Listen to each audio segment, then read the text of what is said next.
magic.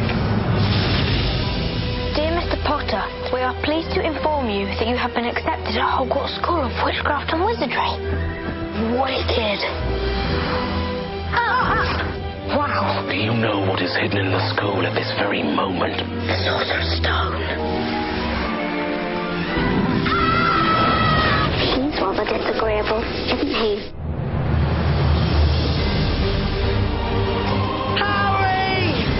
The Chamber of Secrets has indeed been opened. Terrible things are about to happen. Mr. Potter will always be around to save the day. Don't worry. I will be. Take it away!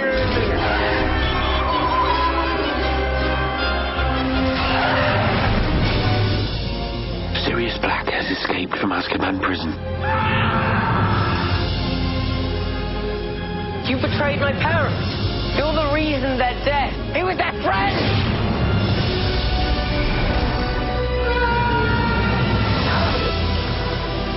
Only one would die tonight.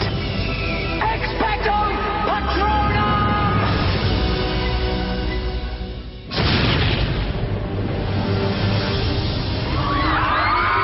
The Triwizard Tournament for a series of magical contests. Only one wins eternal glory.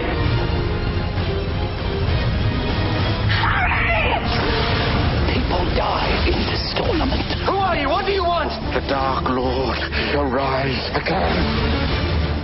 Things have changed. The Dark Lord approaches. He wants to build up his army again. Voldemort's building up an army that I want to fight. It's your turn now.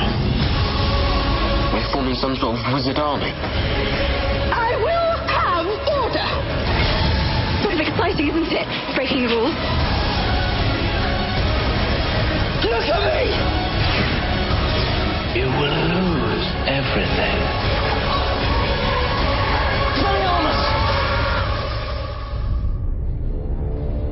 Once again, I must ask too much of you, Harry. Voldemort has chosen Draco Malfoy for a mission. In my life, I've seen things that are truly horrific. Now I know you will see worse.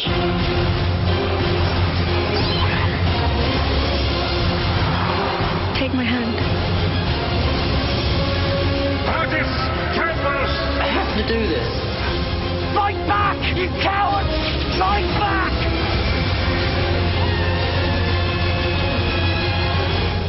It's over. These are dark times, there is no denying. Our world has faced no greater threat than it does today.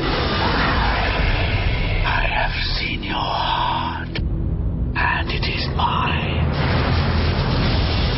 He's after you, Mr. Potter. Tell me where he is. You really don't stand a chance. I got him! Help me!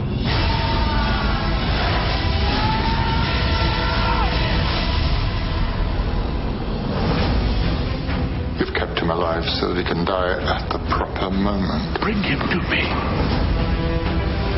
If we find him, we can end this.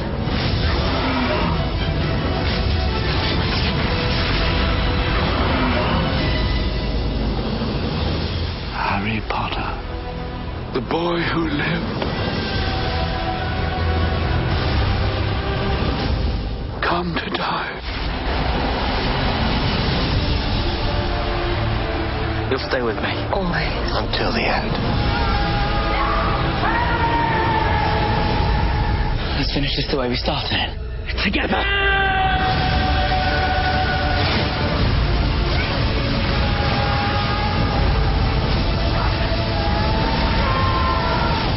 Only I can live forever.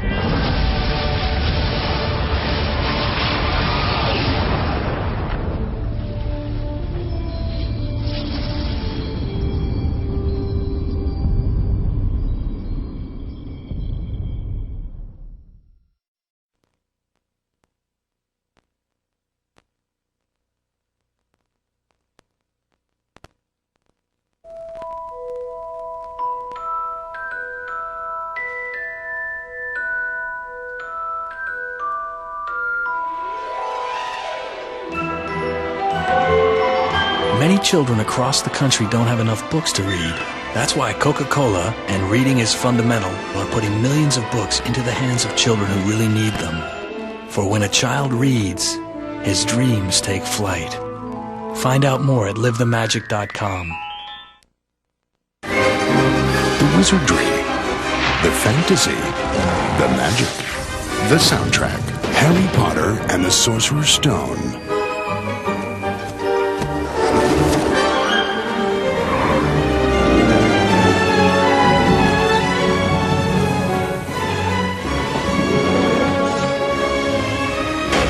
Harry Potter and the Sorcerer's Stone, the soundtrack, album in stores now.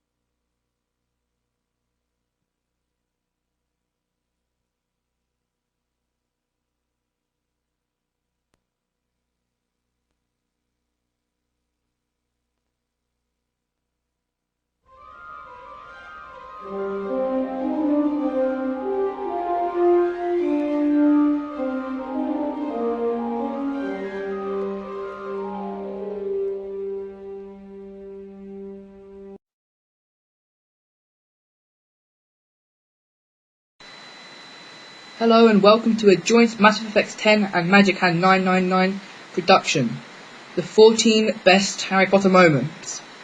Before we begin, I'll explain why we picked the number 14. There are 7 Harry Potter books, these 7, and they each will have 2 or 3 best moments. They have lots of moments altogether, but we have picked the 7 best, okay? We'll start off with the moments from the first book. The first moment we've chosen in the first book is when Harry first finds out he's a wizard. Okay, I'll just read the bit around it. So, this is when Harry finds out that he is a wizard and that he's famous. So it starts off at some point when Hagrid says, "But you must know about your mum and dad. I mean, they're famous and you're famous." "What? My mum and dad weren't famous, were they?" You don't know. Hagrid ran his fingers through his hair, fixing Harry with a bewildering stare. "You don't know what you are," he finally said. Uncle Vernon suddenly found his voice. "Stop," he commanded. "Stop right there. I forbid you to tell the boy anything." A braver man than Vernon Dursley would have quailed under the furious look Hagrid now gave him when Hagrid spoke, his every syllable trembling with rage. "You never told him. Never told him. I was there. I saw Dumbledore leave it, Dursley, and you've kept it from him all these years." "Kept what from me?" said Harry eagerly. "Stop. I forbid you." A gasp of horror. "I'll go bore your heads, both of you," said Hagrid. "Harry, you're a wizard." There was silence inside the hut. Only the sea and the whistling wind could be heard. "I'm a what?" gasped Harry. "A wizard, of course," said Hagrid, sitting back down on the sofa, which groaned and sank even louder. A thumping good un, I'd say, once you've been trained up a bit. With a mum and dad like yours, what else would you be? I reckon it's about time you read your letter." This he had been receiving in the post, but he never actually got to read, because Uncle Vernon and Aunt Petunia didn't really want him to, because they didn't want him to find out he was a wizard at all. One of the reasons we chose this, one of the best moments, is because of the surprise Harry would have had when he found out all of a sudden that that's what his letter said. Now, on the second moment, Mass Effect 10 is going to talk to us about it. This is a scene from the chapter The Mirror of Eric, when Harry finds a mirror which shows his deep desires. He's able to see his parents who were murdered by the Dark Wizard Lord. There he was, reflected in it, white and scared looking, and there reflected behind him were at least 10 others. Harry looked over his shoulder, but still, No one was there. Or were they all invisible too? Was he, in fact, in a room full of invisible people, and the mirror's trick was that it reflected them invisible or not? He looked in the mirror again. A woman standing right behind his reflection was smiling at him and waving. He reached out a hand and felt the air behind him. If she was really there, he'd touch her. Their reflections were so close together, but he felt only air. She and the other existed only in the mirror. She was a very pretty woman. She had dark red hair and her eyes. Her eyes are just the same as mine, Harry thought, edging a little closer to the glass. Bright green, exactly the same shape. But then he noticed that she was crying. Smiling, but crying at the same time. The tall, thin, black-haired man standing next to her pulled his arm around her. He wore glasses, and his hair was very untidy. It stuck up at the back, just like Harry's did. Harry was so close to the mirror now that his nose was nearly touching that of his reflection. "Mum," he whispered. "Dad?" This, in my opinion, is one of the standout moments of Harry Potter and the Philosopher's Stone.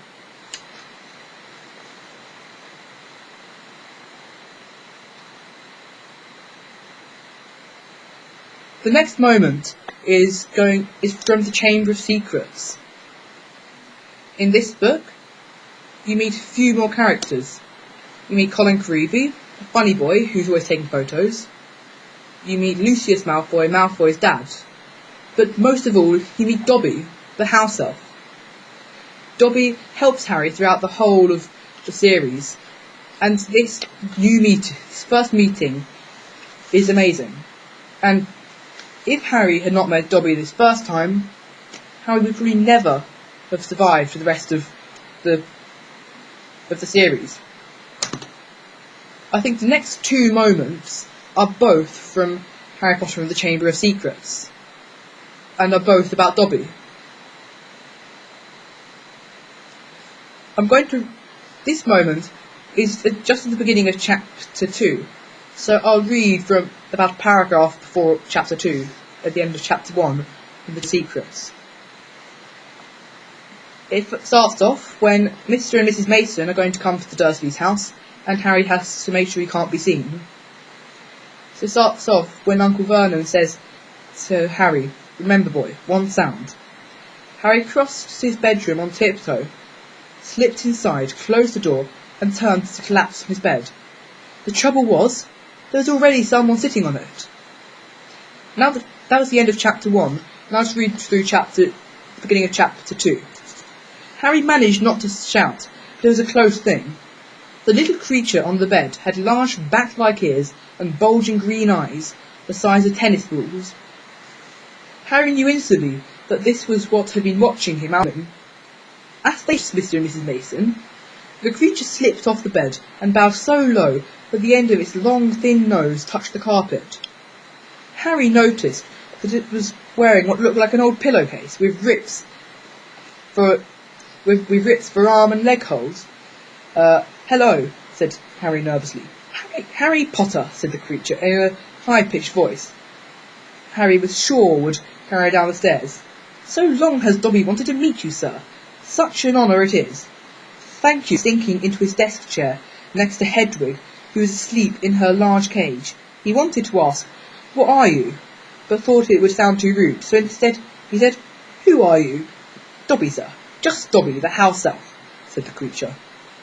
This introduction was one of the first big friendships that Harry had, until later on, when Dobby died. Until later on, when Dobby died in the 7th, when Harry decided to dig a grave the human way instead of the wizard's way. Harry and Dobby were such good friends. But just showing how he instead of by magic, the Muggle way instead of by magic, just showed how much of a big friendship it caused. Now I'm passing you on to Matter of Effects 10 for the second moment in the Chamber of Secrets. This is a scene where it really shows how strong the bond of Dobby the house elf, in which Harry Potter frees Dobby from his evil master. He turned to go. "Come, Dobby," I said, "come." But Dobby didn't move. He was holding up Harry's disgusting, slimy sock and looking at it as though it were a priceless treasure. "Master has given Dobby a sock," said the elf in wonderment. "Master gave it to Dobby." "What's that spat?" Mr. Mal. "Got a sock," said Dobby in disbelief. "Master threw it, and Dobby caught it, and Dobby is free." Lucius Malfoy stood frozen, staring at the elf. Then he lunged at Harry. "You've lost me, my servant boy," but Dobby shouted. "You shall not harm Harry Potter." There was a loud bang, and then Mr. Malfoy was thrown backwards. He crashed down on the stairs, 3 at a time, landing in a crumpled heap on the landing below. He got up, his face livid, and pulled out his wand. But Dobby raised a long, threatening finger. "You shall go now," he said fiercely, pointing down at Mr. Malfoy. "You shall not touch Harry Potter. You shall go now." Lucius had no choice. With a last incensed stare at the pair of them, he swung his cloak around him and hurried out of sight. This scene was very important, as Harry had not freed Dobby. His life would have been in more danger than he could have possibly imagined, and might not have lived to tell the tale. We're now moving back to Magic Hand 909. Yeah, I think the first 2 books we've found loads of amazing moments in, and I think it was quite hard to choose for the best moment. And thank you for watching part 1 of Harry Potter 14 Greatest Moments. Just come along and watch part 2, there's a link on the screen, and just watch part 2. Thank you for watching.